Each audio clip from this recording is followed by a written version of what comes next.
La realidad del mundo espiritual. Existe un mundo espiritual. Es tan real como el mundo físico que usted conoce. Y quiero comenzar diciéndoles que el mundo espiritual, aunque usted no lo vea, es real y existe. Y si usted decide ignorarlo y dice, no, yo no creo en cosas que no se ven. Le recuerdo que la Biblia dice que lo que se ve fue hecho de lo que no se ve. Y todo lo que usted ve fue traído de un mundo espiritual donde habita Dios, pero también en un mundo espiritual donde hay maldad. Y así como existe algo bueno, también existe lo malo. Por eso hoy quiero que usted sea apercibido de la realidad del mundo espiritual. Usted sepa que existe un mundo espiritual. Quiero que vaya conmigo a su Biblia, si tiene una. Efesios capítulo 6, verso 12. Dice la Biblia, porque no tenemos lucha contra sangre y carne. O no, nuestra lucha principal no es contra lo físico. Aun cuando todas estas luchas espirituales se manifiestan en el mundo físico. Viene un espíritu inmundo y quiere enfermarte y trae una enfermedad. En muchos casos dice la Biblia que Jesús oraba por un enfermo y reprendía el espíritu inmundo que había o que habitaba en esa persona. Y cuando salía el espíritu inmundo, de manera inmediata la persona era sanada. Porque no tenemos una lucha, o porque nuestra lucha no es contra sangre y carne, o en el plano natural, sino contra principados, contra potestades, contra gobernadores de las tinieblas de este siglo, contra huestes espirituales de maldad en las regiones celestes, o en otras palabras, en los aires, o en la atmósfera, o aún más cerca de ti, o en el medio ambiente donde tú te desenvuelves. Usted tiene que saber que existe un mundo espiritual, el cual usted no puede ver con sus ojos naturales. Pero muchas veces cuando usted empieza a tener una relación con Dios cercana, sus sentidos espirituales comienzan a agudizarse y usted puede apercibir cosas que no se pueden notar o apercibir naturalmente. Y óigame, ignorarlo y decir, no, yo no creo en eso. Ignorarlo no lo va a invalidar. Ignorar el mundo espiritual es darle ventaja al enemigo para dañarte y destruirte. Recuerde que el Evangelio de Juan, capítulo 10, verso 10, dice que el enemigo vino a matar, a hurtar y a destruir. Y si usted quiere añadirle otra cosa, póngale y sacarle las tripas a todos. Porque hay un enemigo o un diablo que es malo, que es padre de maldad o de mentira. Ignorar la realidad del mundo espiritual te pone en desventaja en contra de todas las cosas que tú pretendes lograr. Un demonio puede llevar a una persona a un rincón y deprimirlo y hablarle en la mente, hablarle aún al corazón y llevarlo, acorralarlo al punto de decirle, tu solución es suicidarte, quítate la vida. Y la persona, bajo la influencia del demonio, bajo la influencia de este espíritu inmundo, prepara su mecate, hace su plan en su mente y dice, de verdad, yo no tengo más salida. La salida es quitarme la vida.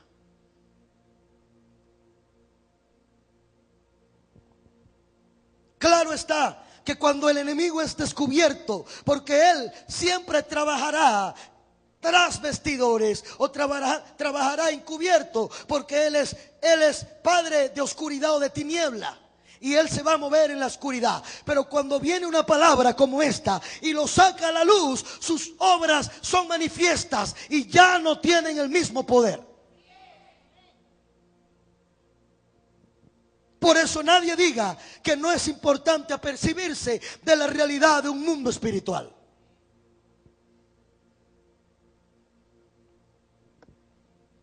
Por eso la Biblia dice: no ignoréis las maquinaciones del enemigo. ¿Lo leyó alguna vez?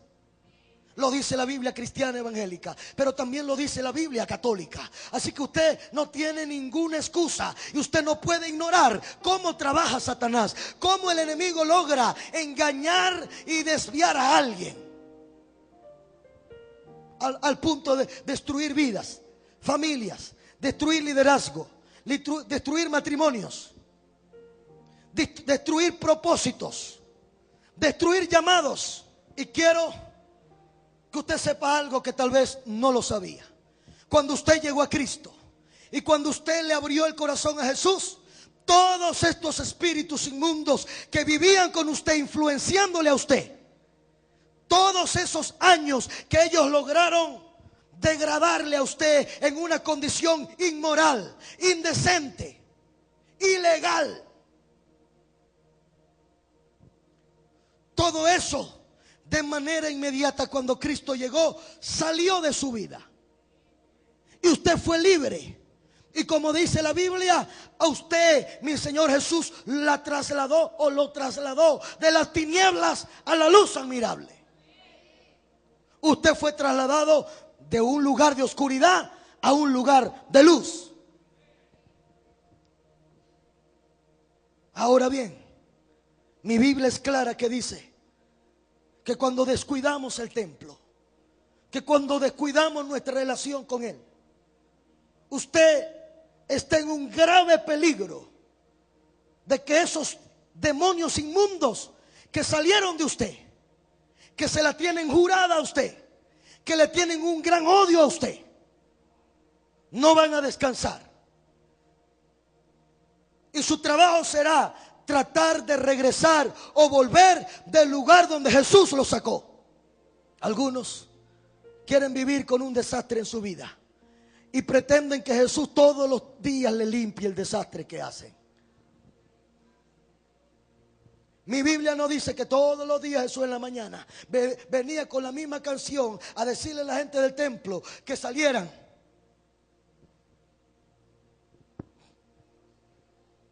Le digo algo, le digo la verdad. Después que Jesús sacó a todo el mundo a punta de chaparro, a punta de cuero, el día siguiente estaban los mismos cambistas vendiendo en el mismo templo. ¿Usted qué cree que agarraron un escarmiento de la cueriza que se llevaron? No. Porque hay gente que en el fondo de su corazón no quieren cambiar, quieren seguir viviendo su vida de inmundicia, de pecado, de falsedad. Quieren seguir viniendo a una iglesia, pero con un corazón bien sucio de rencor, de resentimiento. Y no quieren exponerse a la unción liberadora, a lo que puede liberarlos, a lo que pueden, oiga mi amado, cuando una palabra usted lo confronte, usted tendrá dos opciones: o cambia o se ofende. Tendrá dos opciones cuando está la unción del Espíritu: o usted se expone y corre a la unción, o se esconde detrás de la última silla para que la unción no le toque. Y le digo algo, hay gente en este lugar que está a punto de dejar a Jesús porque ya su corazón lo dejó desde hace rato. Sienten un compromiso moral, pero ya su compromiso espiritual fue roto con Jesús. Yo les digo hoy como Jesús le dijo a Judas: óigame bien, mírenme, y les digo en la misma tonalidad: lo que vayan a hacer, háganlo ya. Hay gente que está a punto ya de irse y de declararse en descarrío total. Pero quiero decirle, usted lleva descarriado más del tiempo que usted cree. Porque primero se le descarrió su corazón. Y yo le advierto, si usted no corre a la sangre de Cristo, los mismos demonios que gobernaron su vida por años van a regresar. Y no van a regresar solos, van a regresar con demonios peores que él. Y dice mi Biblia, la condición de esa persona va a ser peor. Va a ser peor que la de antes. Escúchame, hombre, tú que te has empeñado que tu mujer no venga a la iglesia.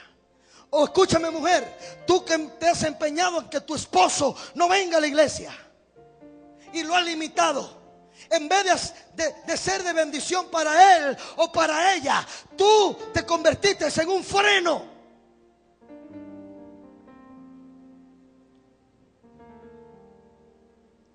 Yo hoy te digo, de parte de Dios, y créame, soy muy temeroso para hablar, pero tengo la unción y tengo la gracia para decirlo.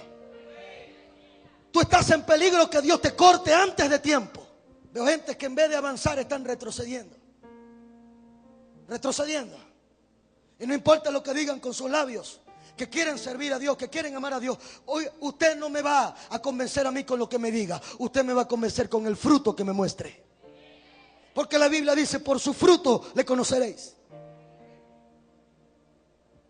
Montones de gente semanalmente me dicen que están comprometidos con el Señor hasta lo último de sus vidas, pero no le veo ni un frutito de guayaba de playa, chiquitica. Ni siquiera una guayabita de playa tienen de fruto para yo decir, bueno, sus palabras se corresponden a su fruto. Y no es que usted diga: el pastor vino como profeta del desastre. Es que para ver tu futuro no hace falta ser profeta. Cualquiera que se aparte de Dios, habiéndole conocido, no le irá bien en el futuro. Que usted diga: no recibo esa maldición. No se trata de que la reciba. Es igual cuando dice 2 más 2 son 4. Hay ecuaciones espirituales que no tienen forma de pelarse. Separado de mí, nada podéis hacer, dice el Señor.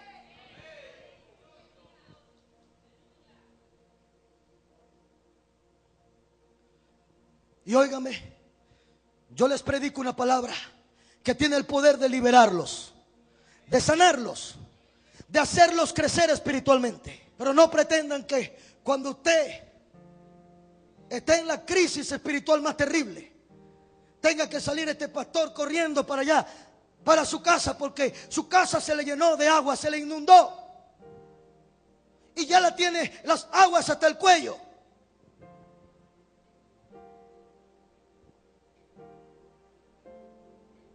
Y usted me dirá: pastor, vaya a mi casa que mi esposo se endemonió. Yo le diría: ¿y quién cooperó para que se endemoniara a través de los años? ¿No fuiste tú misma?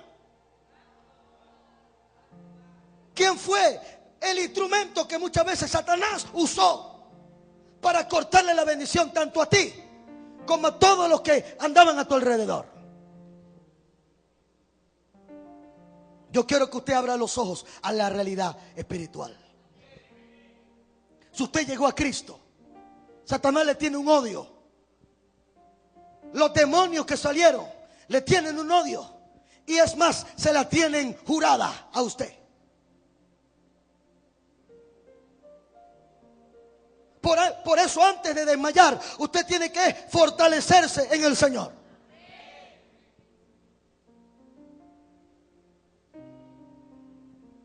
No ignoremos el mundo espiritual. Ignorarlo no lo hace irreal. Ignorarlo no lo invalida. Y muchas de las cosas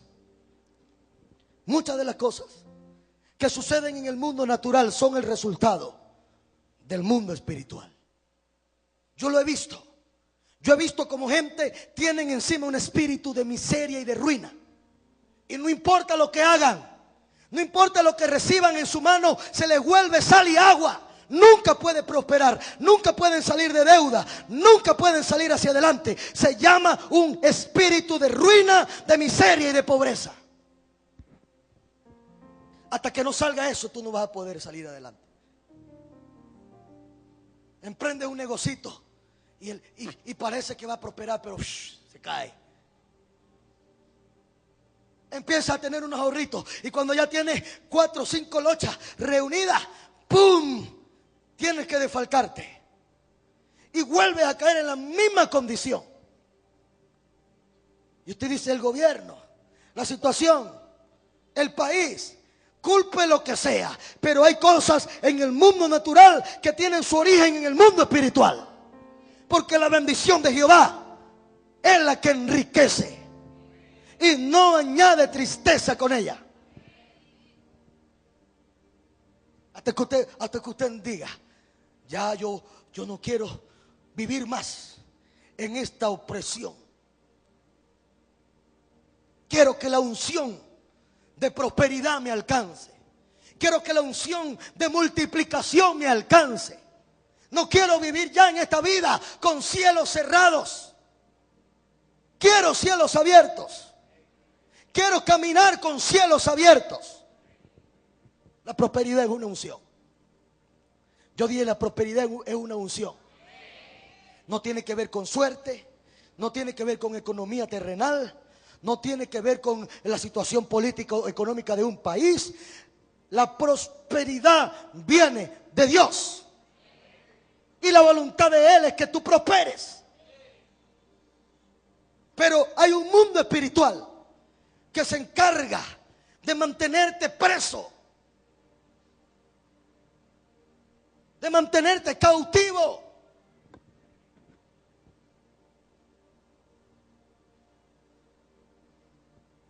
Yo no sé usted, pero yo con un mensaje así diría: voy a liberarme. Hoy me voy a liberar. Hoy la palabra de Dios me está liberando. ¿A cuántos la palabra de Dios lo libera en esta mañana?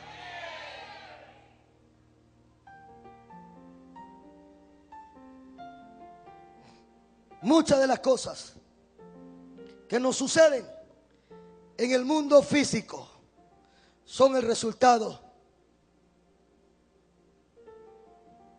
del mundo espiritual. Tales como problemas que se levantan de repente, problemas con vecinos, problemas con las familias, problemas en la misma casa, problemas de distintos tipos, enfermedades que llegan.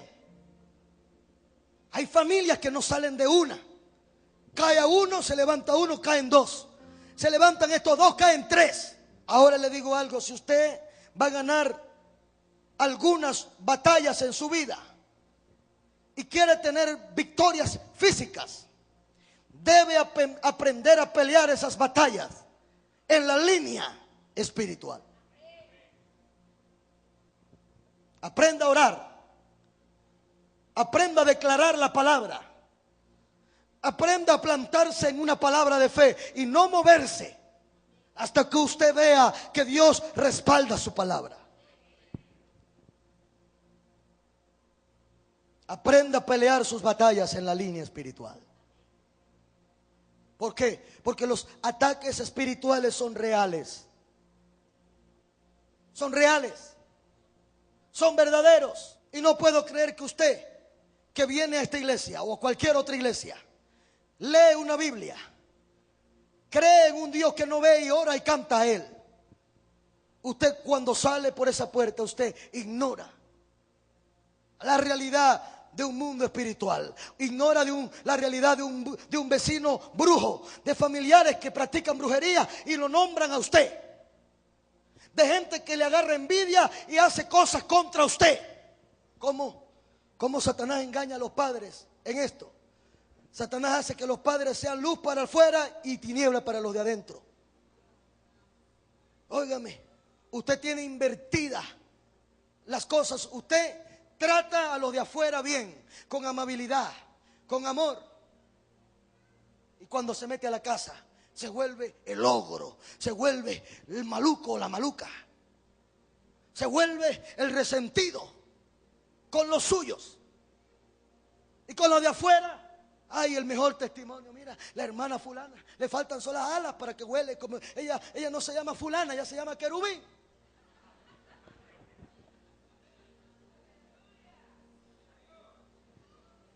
Es más, vamos a ponerle cabello de ángel. Y en la casa es greña de demonio.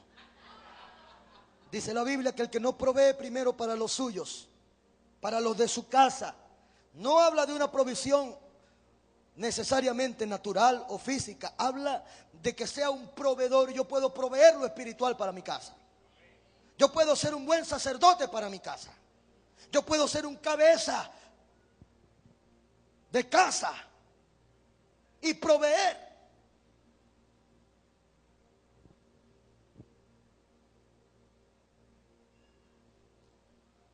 Me preocupa cuando una niña ve a su papá llegar y se pone nerviosa, se calla. Si estaba hablando, no habla.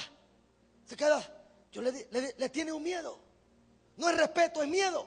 Y esa niña seguramente va a hablar con cualquier otro antes que con su propio papá. Cuando tendría que tener la confianza para decirle: papá, ayúdame en esto. Papá, quiero confesarte esto. Nos dice la realidad del mundo espiritual, pero también nos da cómo enfrentar esa realidad. Por tanto, tomad toda la armadura de Dios para que podáis resistir en el día malo. Cada quien tendrá un día malo o varios días malos, pero del día malo nadie se salva. Nadie se escapa de un día malo. Hay días buenos y hay días malos. Y hay días muy malos. Y hay días muy buenos. Y habiendo acabado todo, o cuando todo pase, podamos estar firmes. Antes de vestirse del yelmo de la salvación, de la coraza de justicia, del escudo de la fe, del calzado del apresto del evangelio, del yelmo de la salvación, de todo el atuendo de un guerrero, yo le recomiendo que usted se vista de Dios. Vístase con la gracia de Dios. Vístase con la gloria de Dios. Y hay 3 o 4 cosas. Esta semana la estaba mi esposa compartiendo conmigo. A veces mi esposa me predica a mí personalmente y me bendice mucho. Esto me lo estaba diciendo ella. El vestido de alguien para vencer a Satanás, número 1, se llama obediencia. La obediencia es un vestido que te distingue. Y todo el que se viste de obediencia tendrá el poder de vencer a Satanás fácilmente. Porque Satanás es padre o él coopera con los hijos de desobediencia. Pero él, con un obediente, no puede hallarle la manera de entrar. No es que es obediente. Número 2, el vestido que Dios o te hace distinguir se llama humildad. Humildad. Vístase de toda humildad. Cuando alguien es humilde y es obediente, tiene una gran ventaja con aquel que es orgulloso y es desobediente.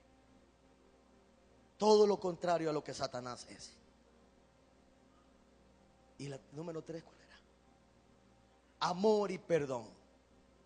Vístase de amor y vístase de perdón. 4 cosas esenciales. Antes que usted se ponga todo el aparataje de guerrero y sale a pelear con Satanás y a mocharle la cabeza a los demonios, antes de eso, vístase de humildad, vístase de obediencia, vístase de amor y vístase de perdón. Y después póngase todo lo que le dé la gana. Próximo verso, por favor. Fue firmes, ceñidos vuestros lomos con la verdad, y vestíos con la coraza de justicia, y el calzado a los pies con el apresto del evangelio de la paz. Y sobre todo tomad el escudo de la fe, con que podáis apagar los dardos de fuego del maligno. Y tomad el yelmo de la salvación y la espada del Espíritu, que es la palabra de Dios. Siga leyendo conmigo. Orando en todo tiempo, con toda oración y súplica en el Espíritu, y velando en ello con toda perseverancia y súplica por todos los santos. Próximo verso. Y por mí, a fin de que al abrir mi boca me sea dada palabra para dar a conocer con denuedo el misterio del evangelio. Todo el que ora, recibe. Todo el que pide, se le da. Todo el que busca, siempre hallará. Y todo el que toca, se le abrirá. ¿Dice alguien amén? ¿Dice gloria a Dios alguien?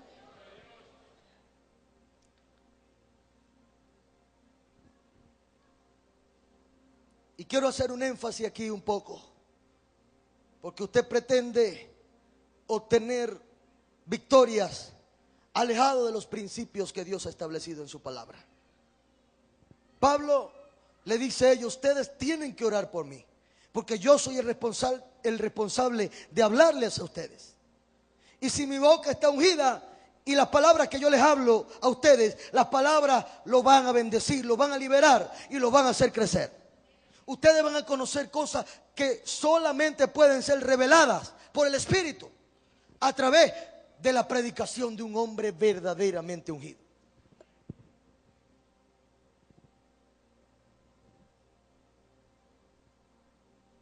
Óigame, y quiero que esto lo aprenda bien. Usted tiene que asegurarse que la persona que lo dirige espiritualmente a usted es alguien que ha sido equipado por Dios para eso. Usted no puede dejarse pastorear por alguien por sentimiento, porque fue el pastor de mi abuelita, o porque es un familiar mío, o porque es una costumbre estar allí. Usted tiene que asegurarse que la persona que lo está pastoreando y que le está predicando y que lo está influenciando con la palabra es alguien, número uno, que Dios llamó, número dos, que Dios respalda, y número tres, que de alguna manera lo está usando Dios para bendecirlo y cambiarlo a usted. Porque si su líder, si su pastor, por eso Pablo dice: oren por mí.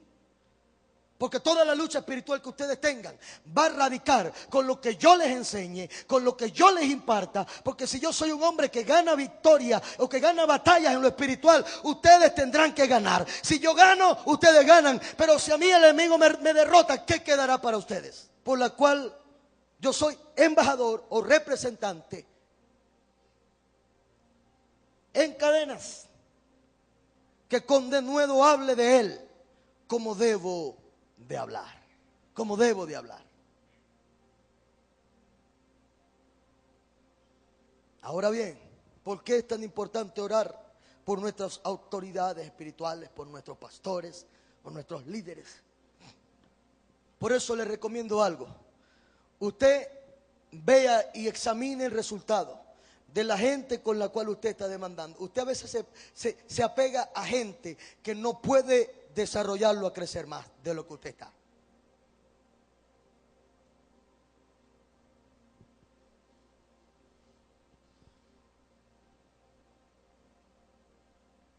A veces usted se pega a un líder que le falta todavía, como líder le falta. Le falta y usted le está viendo su estancamiento.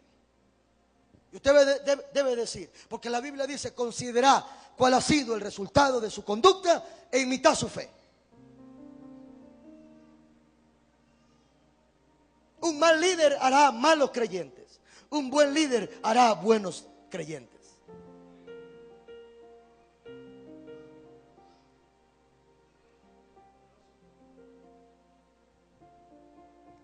Usted tiene el derecho de poder decirle: Si usted me va a liderar a mí, hermano, usted tiene que tener las mismas características de mi pastor.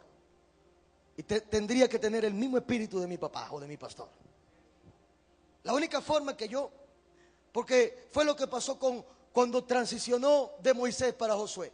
Lo primero que le dijeron a Josué fue: te vamos a respaldar, vamos a estar contigo, Josué, si Dios está contigo, así como estuvo con Moisés. Te garantizamos que toda esta gente te va a seguir y te va a obedecer si tú no demuestras y no das testimonio que el mismo Dios tuyo es el mismo Dios de Moisés. Y los mismos frutos tuyos son los mismos frutos que tenía Moisés. Así que tú aquí no nos vas a meter gato por liebre. No nos vas a engañar diciendo que tú eres nuestro líder cuando lo que tú haces es diferente a lo que nosotros hemos aprendido.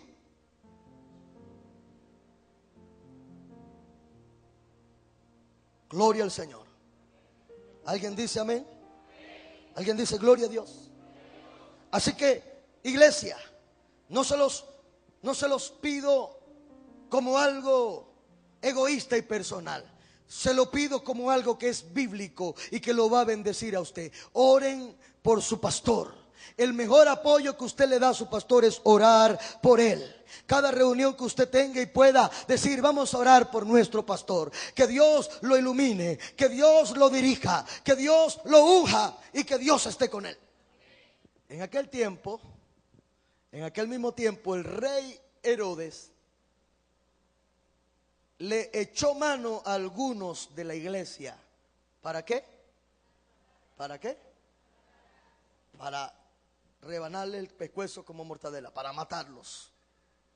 Para matarlos. Y óigame bien, hay situaciones que se presentan aún en la nación que tienen que ver con detener el avance del reino de Dios en la tierra.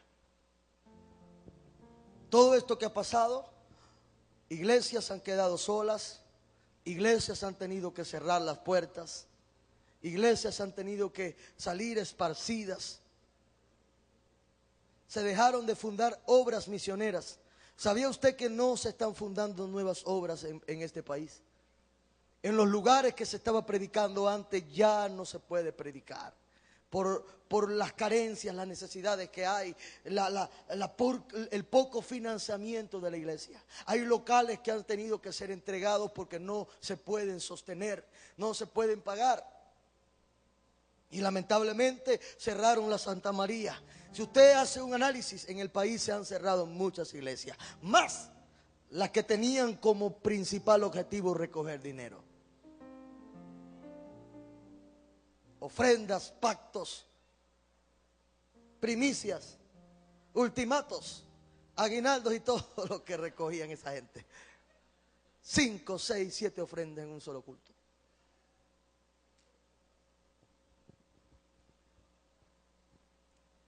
Dice la Biblia que en un tiempo el rey Herodes, y le digo cómo funciona esto, los demonios operan en la misma jerarquía que pudiera cooperar un escuadrón o un ejército. Y hay demonios asignados que son principados o son gobernadores de territorios, que hablan al corazón y al oído de gente que está lejos de Dios y le dice en el oído: quiero que hagas esto, y que la gente sea oprimida, que la gente sufra, y no le des esto a la gente. Pues en este tiempo Herodes recibió una instrucción de los mismos demonios que odiaban a la iglesia y veían cómo la iglesia iba avanzando, y eventualmente la iglesia se iba a convertir en una gran potencia sobre todo el mundo entero. Pero Herodes dijo: tengo que frenarlos ahora. Se oía de un avivamiento. Y el mismo Herodes dijo: ya sé, vamos a agarrar a sus líderes. Vamos a echarle mano a sus líderes. Neutralizando a los líderes de ellos, vamos a poder neutralizarlos a todos ellos. Haciendo callar la voz profética.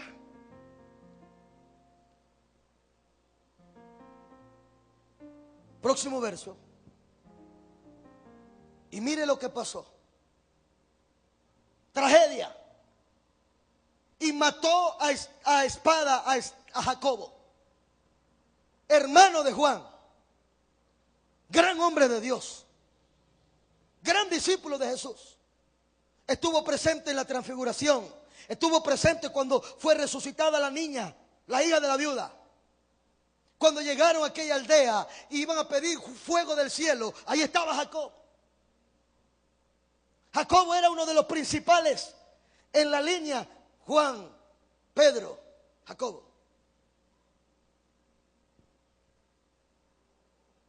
Y le dieron mortadela ahí. Lo mataron. Lo asesinaron.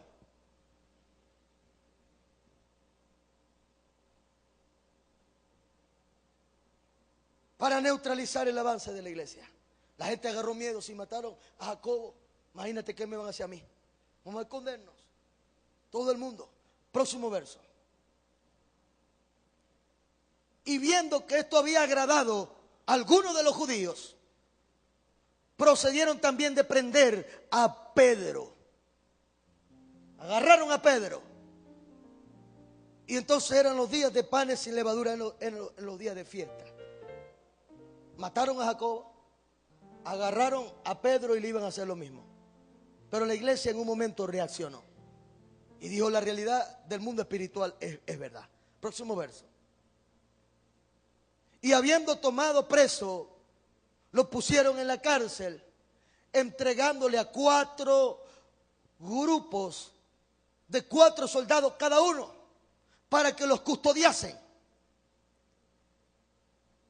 Y se proponían sacarle al pueblo para después de la Pascua, para matarlo. Próximo verso. Así que Pedro estaba custodiado en la cárcel. Pero la iglesia hizo algo con Pedro que no hizo con Jacobo. La iglesia hacía sin cesar o sin detenerse oración por Pedro. Pedro estaba prisionero. Pedro estaba custodiado. Pedro estaba tratando de hacer algo, pero lo lograron neutralizar. El enemigo va a tratar de neutralizar un liderazgo que puede convertirse en una gran influencia.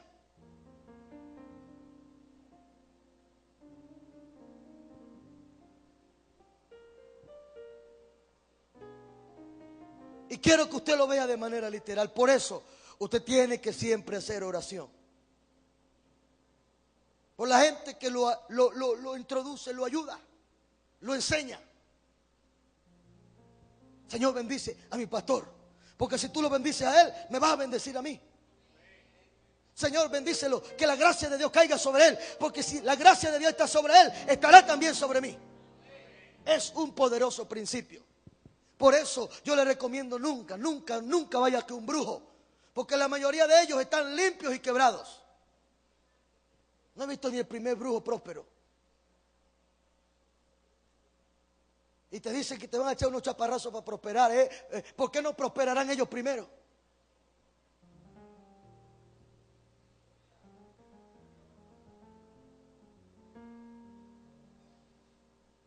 La iglesia hacía oración por Pedro. La oración eficaz del justo puede lograr muchísimo. La realidad del mundo espiritual. La iglesia debe entender la responsabilidad que tiene. De que oremos por nuestros líderes espirituales, que nos enseñan la palabra, que nos instruyen a un camino de victoria y de bendición. ¿A cuántos los ha bendecido la palabra que yo les he predicado? ¿A cuántos les ha resultado la palabra?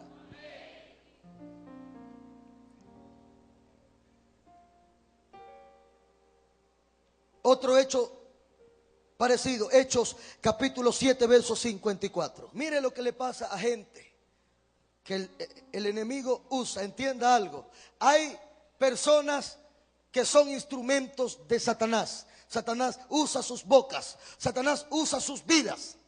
Satanás los usa como instrumentos de él.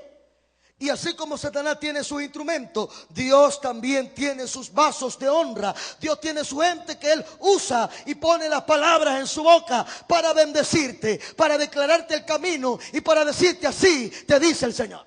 Oyendo estas cosas, se enfurecieron sus corazones y crujían sus dientes contra Él.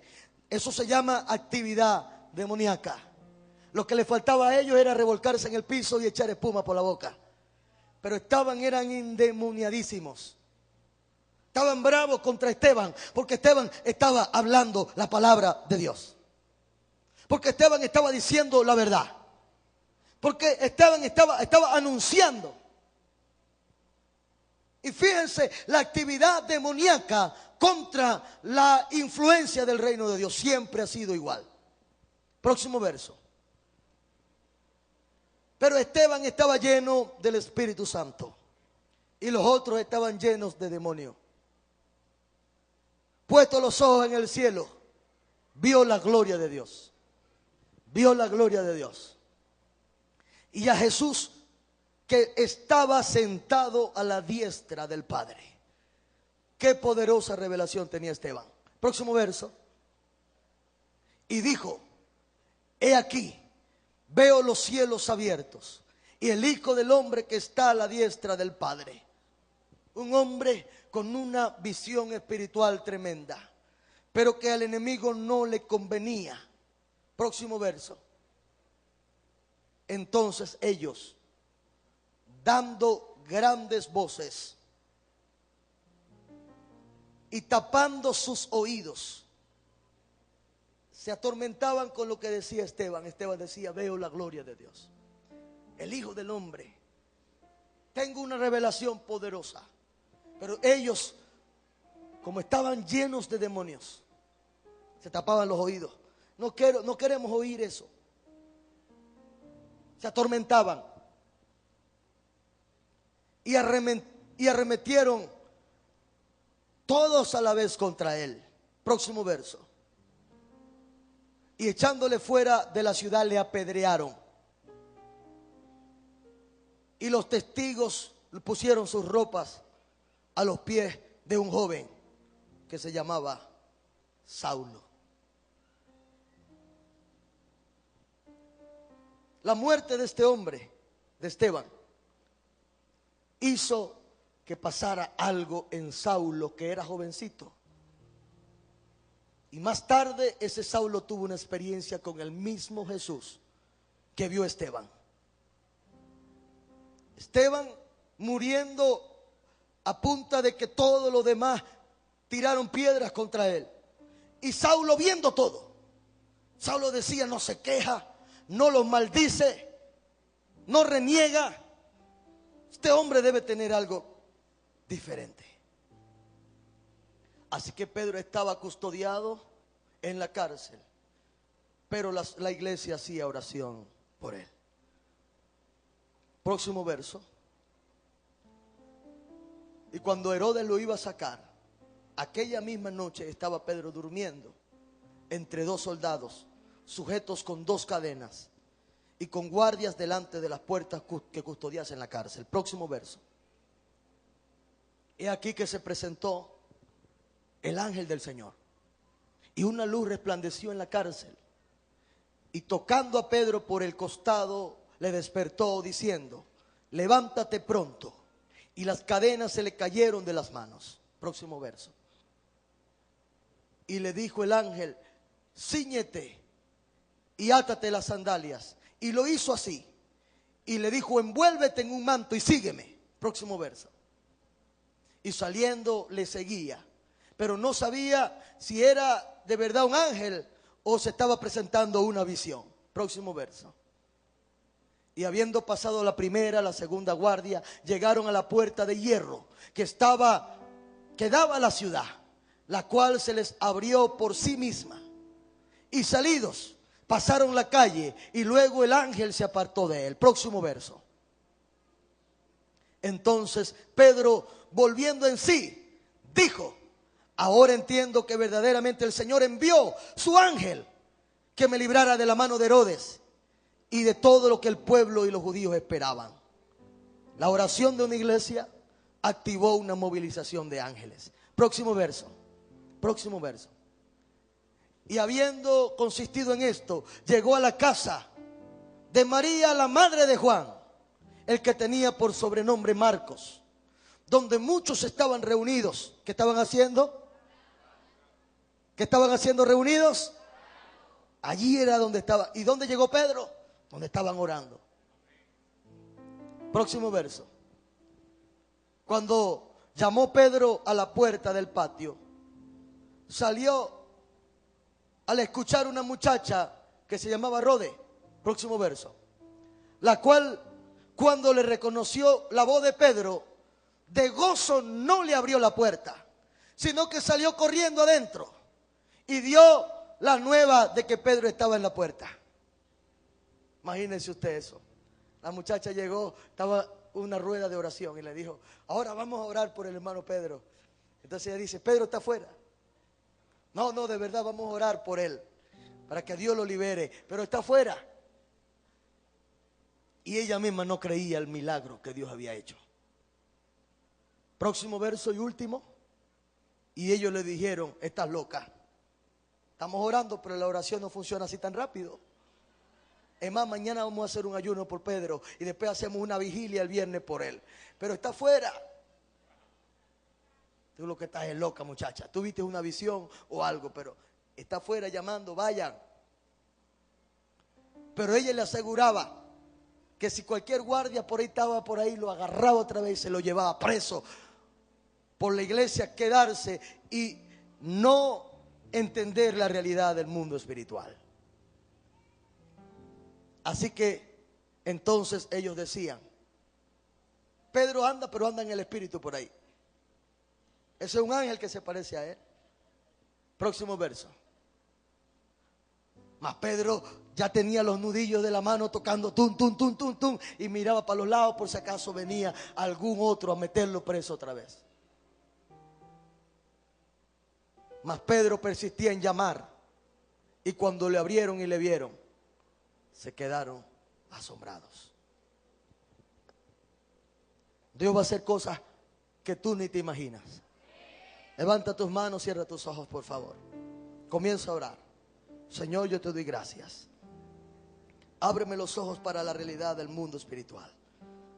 Señor, yo ahora entiendo que tú en situaciones enviarás a un ángel o ángeles que peleen una buena batalla por mí.